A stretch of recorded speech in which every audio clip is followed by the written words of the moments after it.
protection and dust masks, that deals with just dust, common dust. Also respirators for any kind of chemical exposure, anything like that. We have both style and types here, but dust masks are really the ones that we promote as well. Also, in the event that we have any dusty or high dusty environments, then we need to make sure that we're using proper ventilation or the wet method. The wet method basically is misting or indoor water systems. And really that comes with your cements and also your dust or when you're sweeping and this and that and the other, but you all know that. I also like playing the wind. I like the wind direction. If I can get where the wind's going and have everything blowing that way, that's great.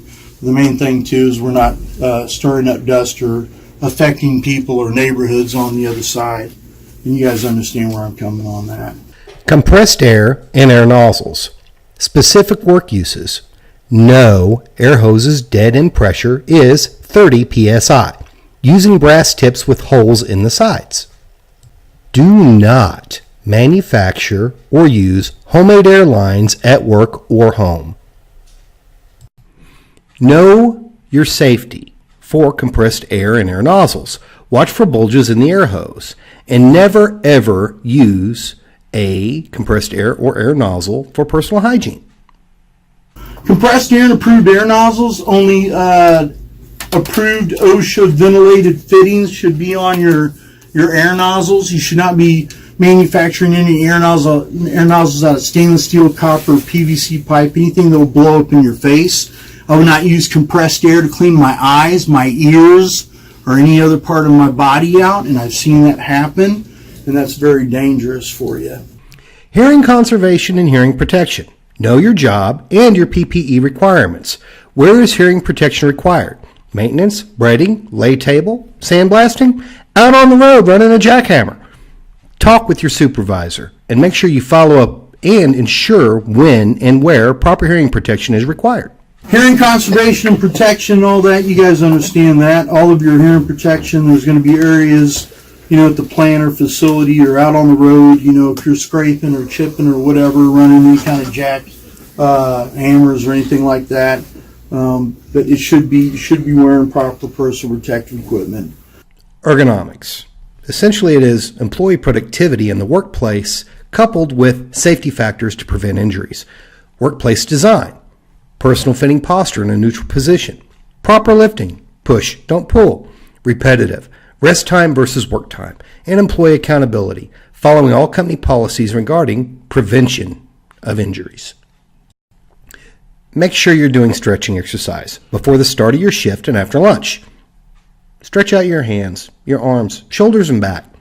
Micro exercise breaks, throughout your shift. Relieve tension, pinch motions with your hands and arms.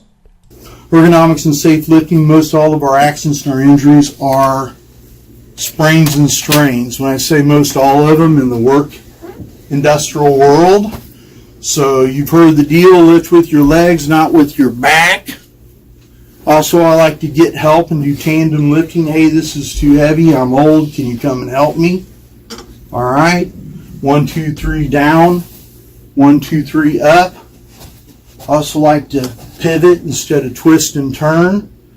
Another thing is, if I am going to move anything or if I'm going to set my workstation up, then I try to limit the amount of twisting and turning and everything that I have to lift.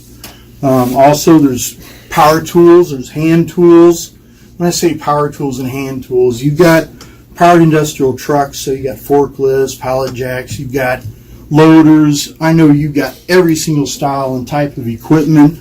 But the main thing is we shouldn't be hurting our back if we can lift something with the powered industrial equipment and we're trained, certified, and authorized. Report all accidents, near misses, and injuries immediately. Notify your lead, your manager, or your HR department. The more details in the report, the better the report. Witnesses. Follow up with witnesses and get additional sustaining details to the accident that occurred. The biggest thing is preventing the accident. Always do a job hazard analysis. Look at the job. Ask, can I get hurt? Can I hurt others? What equipment do I need to use? Is the equipment safe to use? And what PPE is required? Are those working with me trained properly? Make sure you not only hold yourself but others accountable. incidences or near misses lead to a recordable injury. 10 to 15 recordable injuries lead to a major medical injury.